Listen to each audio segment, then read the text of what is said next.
Can you believe we're already in March?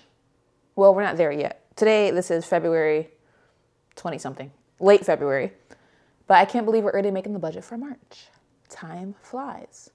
If you're new here, hi, my name is Anna. My husband's name is Ashton, and we do a lot of personal finance, budgeting content, thrifting content, all types of stuff. But I'm a big budgeter, and so every month I do a budget for us before the month starts, and I also recap the previous month's budget. I'm constantly tracking all of our expenses, every single expense.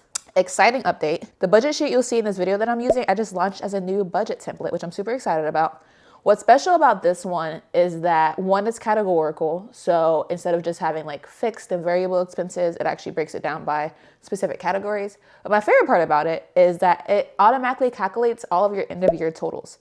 So if you're like me and you want to like see at the end of the year how much you spent specifically on food, you can do that and it automatically adds it up for you. And I made it cuter colors because the one I've been using was ugly colors, people said. So I'm excited not to only use it myself, but also share it with y'all. So if you're interested, it's linked in the description in our link tree. So I'm a social media specialist in higher ed that makes $76,000 a year, and my husband's an air traffic controller with a base salary of $96,000, but he usually makes around $120,000-ish with overtime, differentials, all that stuff.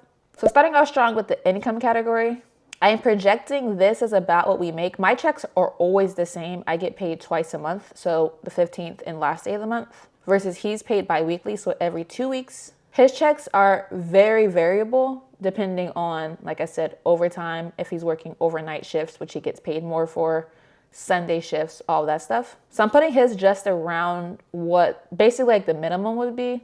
And also for transparency, in January, I made a whole separate video about this, but in January, we made $150-ish from the budget templates. And then February, we made so far shooting $100. So I'm just gonna project we make $150 for March. I usually bring $500 over from the previous month to help buffer because most of our expenses come out the first half of the month. So I feel like we're always a little short. However, how I'm doing this new sheet, I actually have now broken it down to how much I have after check 1 and how much I have after check 2. In my previous sheet, I couldn't see specifically how much I had. So now looking over to the expenses category for just each check, I can see that we should have a good $300 buffer if he makes no more than he does for our expenses. So we should be fine. So I think I'm actually just gonna start zeroing out our previous month. Maybe, we'll see, instead of bringing $500 over. And if it's not 500, I might just do less or 0. We'll see.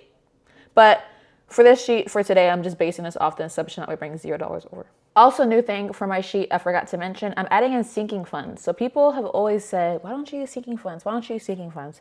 And if you don't know what sinking fund is, it's basically like savings, but you know it's going to be used on something specific. So it's not really savings. It's not like an emergency fund, if that makes sense.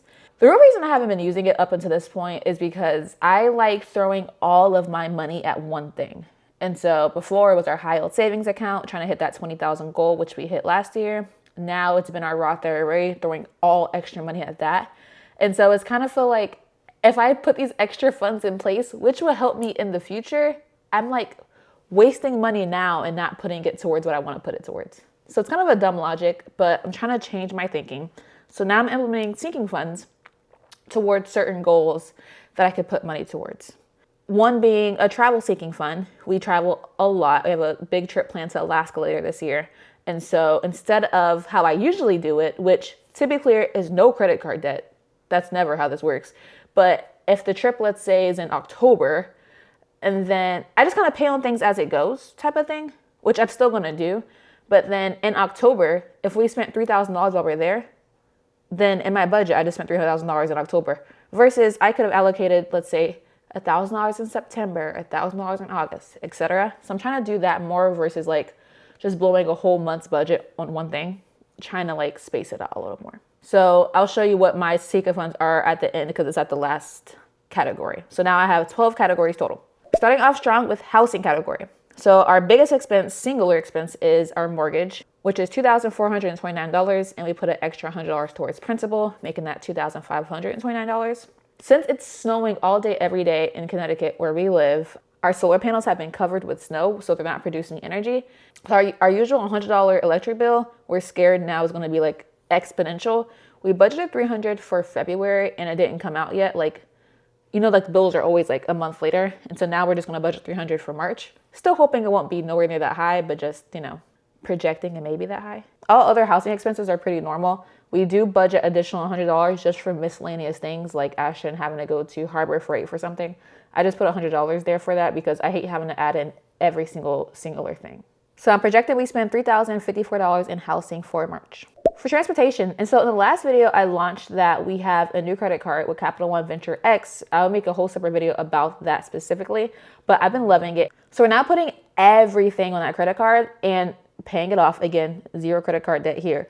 But before, with our previous credit union small $1,000 limit credit cards, we were only putting gas on our credit card just to keep, the usage and utilization going.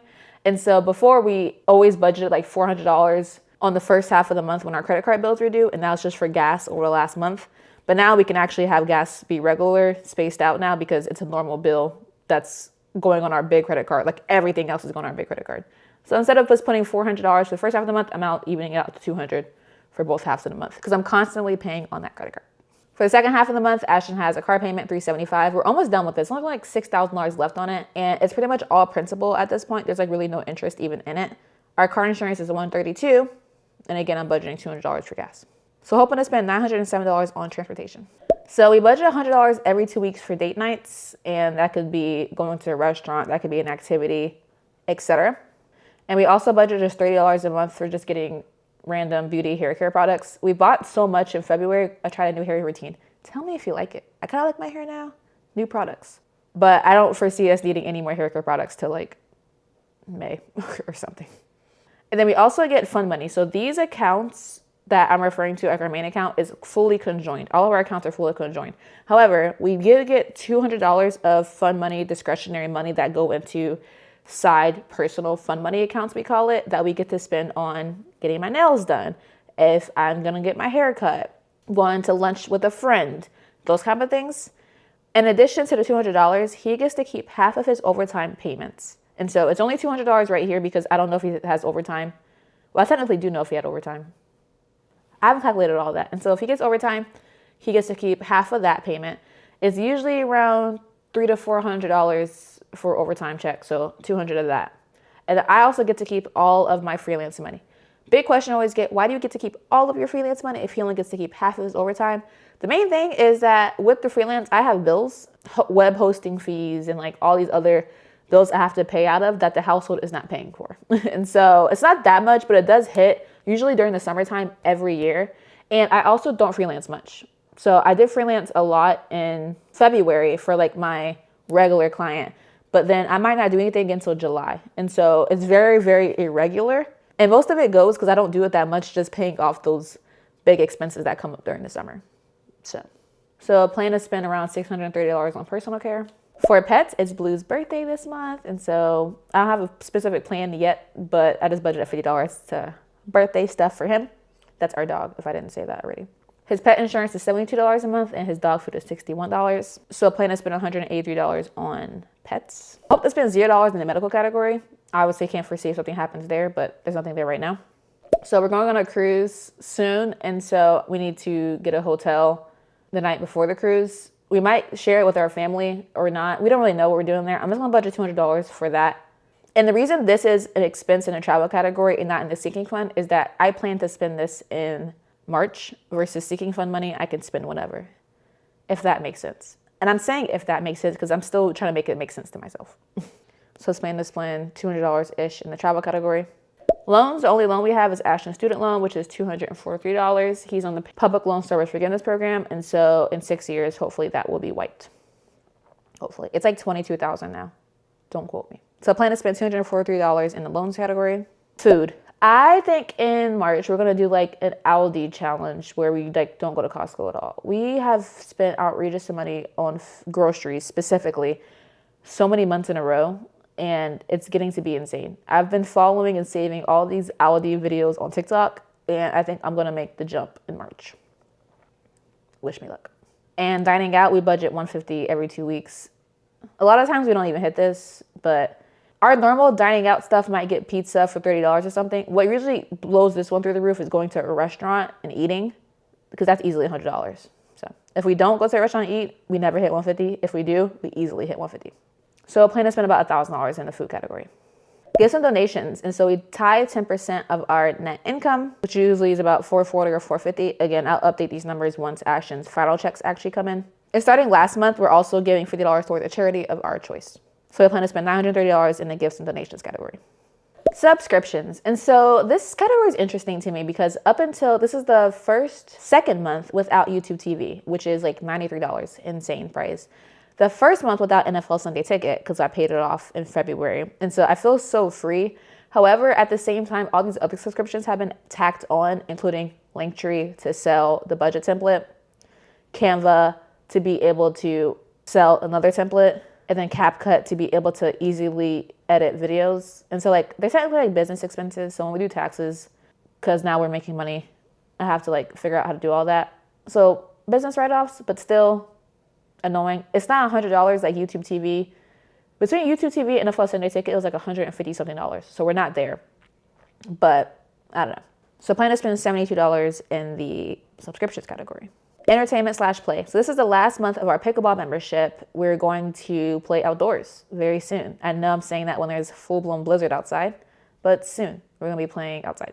And so we're canceling that. Our last billing date should be in March. And then in April, we should be outside again. Fingers crossed. So that bill will be gone as well. And lastly, sinking funds. And so the only one I have for right now is Olympic tickets. Olympic tickets launch in April if we're selected in the ticket draw. So we might not be selected and might not have access to buy them. I'm budgeting for right now $300 for that. I'm going off of just vibes for that right now. So after all these expenses, this leaves us with $1,740 left. I know I just told y'all about like I'm gonna put more in my our sinking funds and travel funds. And this is the part that's hard for me because like, okay, that in my brain I'm like I have $1,700 put in a Roth IRA, but it's like yes, but no. Let's say $500 towards a travel sinking fund. You know, I'm struggling. So I'm gonna leave this video not having decided. By the end of March, when you come back, we'll see what I decided. This number also is probably likely to go up because Ashton will be getting, his checks will probably be larger than this. So if you're interested in this exact template that I'm using, it's in my description. I love it, but it's also just fine to write stuff down on paper. Whatever works for you. Just start tracking your expenses. Whatever works for you. Please let me know if you have any questions, and thanks for watching.